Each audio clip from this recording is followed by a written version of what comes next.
Hi everyone, my name is Jess and welcome to my channel, Jess in Romancelandia, where I talk about romance novels and how they are one day going to help topple the patriarchy. It has been a hot New York minute since I last filmed a video, and if you kind of noticed that my background is looking very plain and different, that sort of explains why. I'm back in my university house. About a month ago I moved back up to the city where I attend university, and I've spent the past 4 weeks just trying to get back into the groove of studying and doing my dissertation preparation and stressing about finding 5 minutes to sit down and talk to you all about romance novels and happily ever afters and all of that squishy goodness. Today is a Sunday and I finally managed to carve out a time slot to make a video, and I thought I would use it to create another top 5 trope video. This time with a focus on new adult / college romance novels inspired by my return to university and my re-immersion in that kind of campus life. I think I mentioned in my introductory video to this channel that this is actually my last year at university, so I'm really trying to make the most of it as much as I can, even with the pandemic going on and the obvious restrictions that imposes. And I can't lie, some of that has involved escaping to sort of fictional colleges and universities through books. I have quite a funny relationship with new adult romance novels. I'm very fussy about them.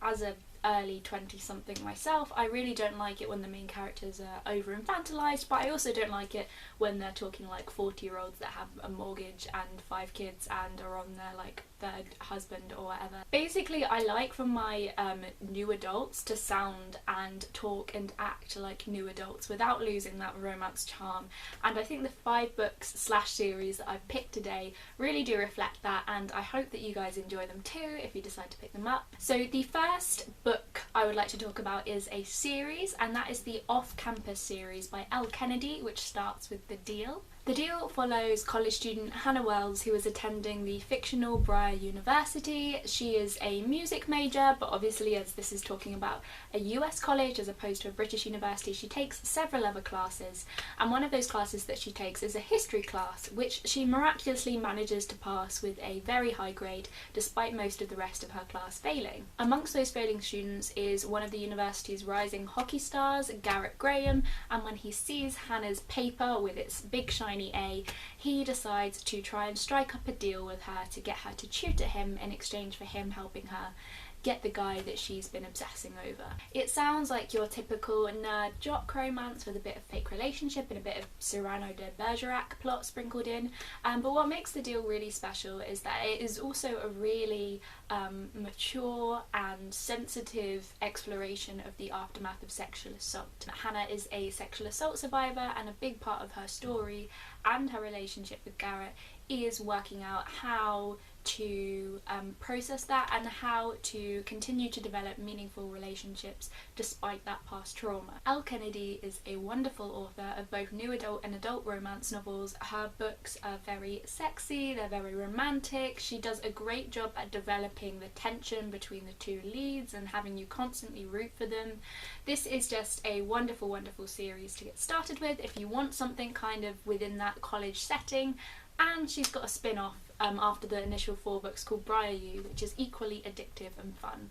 The next book I'm going to speak about is a criminally underrated romance in my opinion, and that is Never Sweeter by Charlotte Stein. Never Sweeter follows Letty, who is a sophomore, I believe, at her college. For Letty, college is something of an escape. She had a very difficult time during high school with bullying and verbal abuse, all of which culminated in a dreadful accident that left her in hospital for a matter of weeks in her final year of high school. Letty has finally started getting into the groove of college and is making new friends when one day she walks into the lecture hall and sees one of her former high school bullies, Tate, sitting at the table. Letty expects Tate to just go back to being exactly how he was in high school, but is surprised to discover that not only does he deeply regret what he did, but he is intent on making her remaining years at college as comfortable as possible and making her as comfortable as possible despite his presence on campus. I am even more fussy than I am with new adult romances about bully romances or former bully plots in romances, because I think it's so hard to do well. You'd never want to excuse the former abuse of the bully, but you also do want them to be redeemed to a point where the former victim can forgive them and carry on with that relationship. And I can honestly say that Charlotte Stein does the best version of that plot that I have ever read.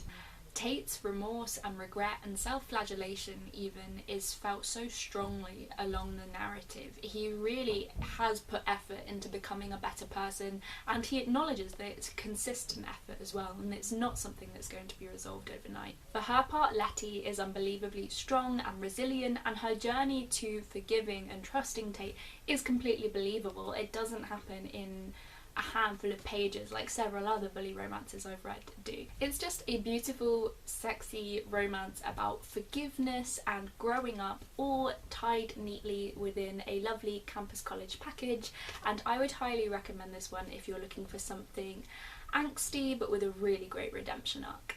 Next on my list is a book by one of my favourite historical romance authors in one of her sort of forays into contemporary romance, and that is Trademe by Courtney Milan. Trademe has a really interesting premise. So it follows a struggling college student named Tina Chen.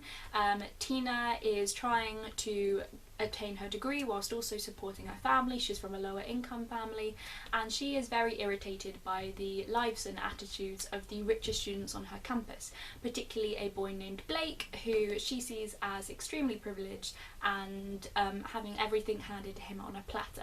Tina and Blake kind of strike up this bizarre bargain where they both agree that they will try and experience each other's lives for a week and see if either one of them truly does have it easier. It's a really sensitive and interesting exploration of class and how that impacts both our education and our personal lives in terms of romance. Blake is a hugely empathetic hero. I was very worried reading this that he would just be an utter arsehole in comparison to the very sympathetic character of Tina, but they're both very, very three-dimensional people, and watching them come together and have these really great open, honest conversations about their lives and their struggles is super rewarding. So this one also comes highly recommended by me.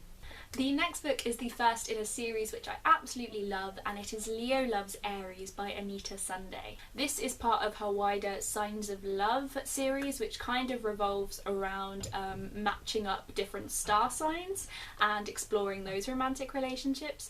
But Leo Loves Aries, like I said, is the first one, and it's also probably my favourite of the bunch. It follows college student Theo, who develops a very snarky, sort of hate-to-love relationship with his roommate Jamie. Theo has always considered himself to be straight and actually starts out the story trying to set up Jamie with his sister, but over the course of the story starts to develop stronger feelings for Jamie himself and question what that means about his sexuality and his relationship with Jamie. This book, and the entire series actually, is just so wonderfully romantic. It is what I think of when I think of a well done romantic comedy. The characters are charming and relatable, the dialogue is snappy, the tropes that we know and love are there, but they're also really played with and manipulated to feel new and fresh. It's just a great romance novel, and that theme of self-discovery that runs throughout pairs really well with the college setting, so I think that this is a really, really good one to start with, and if you like it you should definitely go on to the other Signs of Love books in the series, even though they're not actually college romances for the most part.